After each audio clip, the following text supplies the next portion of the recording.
Have you ever just wished your AI assistant could do more than, well, just talk? What if it could actually do things for you? That's what we're talking about today. We're diving into the rise of AI agents, a huge leap in technology that's taking AI from just conversation to real, tangible action. So let's get into it. So, really think about it. What if your AI could do more than just spit back answers to your questions? What if it could actually take action on your behalf? This is the fundamental idea, the big shift that separates the chatbots we're all used to from these powerful new AI agents that are starting to pop up everywhere. Okay, so let's get a clear definition here. We're really looking at this big transition, right? Moving away from simple chatbots, which are great for a chat, to what you could almost call digital workers.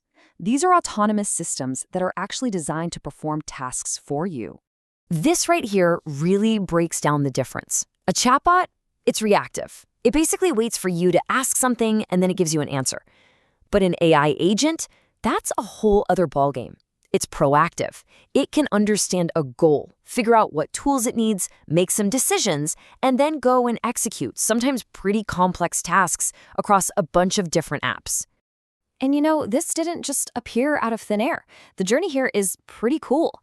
We started with these really technical workflows that, frankly, required a lot of manual setup. Then we got more user-friendly cloud tools. But right now, we're jumping into a whole new wave. Personal, often open source agents that are way more accessible and customizable for everybody. All right, to make this idea less abstract, let's look at a real-world example that has absolutely blown up recently. We're going to talk about a personal AI assistant called OpenClaw. OpenClaw is just the perfect example of this new wave we're talking about. It's open source, so anyone can use and modify it, and it's super customizable. The community even has this great term for it. They call it vibe-coded, which basically means it's being developed with a real sense of community spirit and a focus on the user experience. And that approach, plus its super memorable bright orange lobster mascot, helped it spread like wildfire all over the globe. So, what can an agent like this actually do? Well, the list is pretty mind-blowing. It can go research topics for you online, help you write and manage computer code, actually operate software for you, organize your to-do lists, and, get this, it can even coordinate with other AI agents to get a big job done. The potential here is just massive. And this quote right here, it absolutely nails the heart of this whole shift.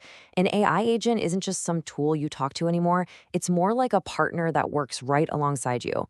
That move from thinking chatbot to thinking digital worker, that's the crucial leap we all need to make. Okay, so you might be wondering, how do these agents get so smart and capable? And maybe more importantly, how do we control what they can and can't do? Let's get into the mechanics of how they work, specifically skills and permissions. This is the part that starts to feel like something straight out of science fiction. Agents can get new capabilities through things called skills, which you can just go find in a marketplace. It's literally like an app store for your agent. You find a skill, you click download, and bam, suddenly your agent can do something new. It's almost exactly like that scene in The Matrix. I know Kung Fu. Now, let's talk about control, because this is really important. You can run an agent in what's called a low permission mode. This basically means it's on a really tight leash with very limited access to your data and your apps. It's the safest way to start, for sure, kind of keeping the agent in a digital sandbox. But then, on the complete other end of the spectrum, you've got high permission. This is where you give the agent much broader access to your email, your calendar, maybe even your messaging apps.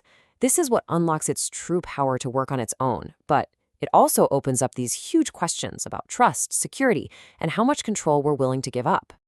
The promise of this tech is absolutely immense, but let's be real, so are the potential risks. So let's talk about the practical side of setting up an agent and the really critical security stuff that comes along with it.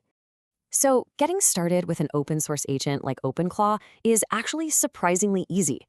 You can run it locally on a computer you own, like a little Mac Mini, or you could host it on a cheap cloud server. And then you can talk to it through a dashboard or even just a simple messaging app. But, and this is a really big but, giving an AI the power to act on its own introduces some brand new and pretty serious risks. We have to be incredibly careful here. Right now, the biggest threat has this name: prompt injection. So imagine your agent is just reading an email or scanning a web page for you. Hidden inside that text could be malicious instructions designed to trick your agent into doing something you never ever wanted it to do, like sending out spam from your accounts or even deleting your files. Downloading malicious skills from a marketplace could be just as dangerous. So, with all this incredible power and all this potential peril, where is this all heading? The future here is, well, it's both strange and fascinating to think about. Let's take a peek at what might be just around the corner. I think one of the most mind-bending ideas out there is that these agents will start interacting with each other in their own dedicated digital spaces. I'm not kidding, there are already early experiments with agent-only social networks, a kind of Facebook for AIs where they can team up, post updates, and coordinate their work. Wild, right?